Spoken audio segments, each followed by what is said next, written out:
Donald Trump is so beholden to Russian propaganda that he went so far as to disparage U.S. intelligence agencies on Veterans Day while traveling overseas. When confronted by reporters about Russian interference in the 2016 election, Trump had a choice. He could side with U.S. intelligence agencies who overwhelmingly declared that Russia did, in fact, attack our democracy. Or he could side with Russian dictator Vladimir Putin. On Veterans Day, Donald Trump sided with the Russians over America. Putin said he'd didn't meddle. He said he'd didn't meddle. I asked him again. You can only ask so many times, Trump told reporters. Every time he sees me, he says, I didn't do that, and I really believe, that when he tells me that, he means it. Incidentally, the Kremlin immediately dismissed Trump's statements, saying that he and Putin didn't even discuss the topic of election interference. And in a particularly repugnant move, Trump lashed out at retired Lt. Gen. James Clapper, calling him a political hack.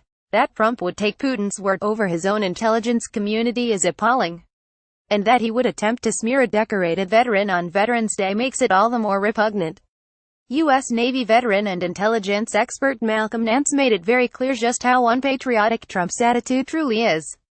On MSNBC Saturday morning, Nance discussed the bombshell report that Trump's former national security advisor Michael Flynn participated in a plot to kidnap a Turkish dissident cleric and deliver him to a Turkish prison.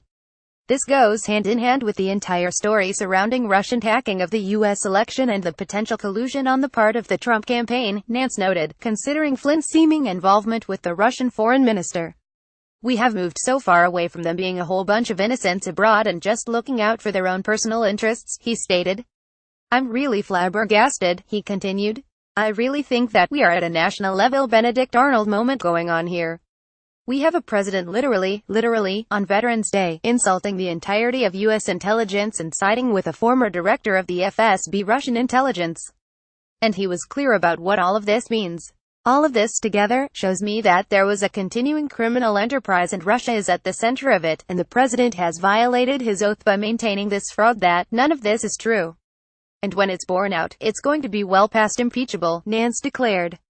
https://shareblue.com content uploads 2017-11 MSNBC_1111 2017_11.07.58.mp4 Even the CIA threw Trump under the bus, standing by their assessment that Russia interfered with the 2016 election. CIA Today. The director stands by and has always stood by the January 2017 intelligence community assessment, entitled Assessing Russian Activities and Intentions in Recent U.S. Elections. The intelligence assessment with regard to Russian election meddling has not changed. https://t.com OZIF41po, Jake Tapper at Jake Tapper November 11, 2017 Trump's continued lying about Russian interference only raises more questions about the depth of his campaign's involvement with the Russian meddling, and the administration's cover-up attempts. The investigation by special counsel Robert Mueller has already resulted in the arrest of 3 high-level former Trump campaign officials. Foreign policy advisor George Papadopoulos pled guilty to lying to the FBI about Russian contacts, and former campaign manager Paul Manafort has been indicted, alongside his associate Rick Gates, on multiple counts, including conspiracy against the United States. But while Trump spent Veterans Day insulting Americans, this is how Nance observed the occasion. This Veteran Day I honor the 100th anniversary of World War I service in U.S. Army Expeditionary Force France. For my grandfather Jewett Nance, Key Loco, 301st Stevedore Regiment, Granduncle Wilton Nance, Teamster, Alpha Co., 314th Sevice Regiment. Brest Champagne Mernemus Argonne picked out Twitter.com Kenzie2DJQ4F1, Malcolm Nance at Malcolm Nance November 11, 2017 Donald Trump couldn't refrain from attacking Americans and veterans on Veterans Day. Yet more proof of how thoroughly un-American his entire presidency has been.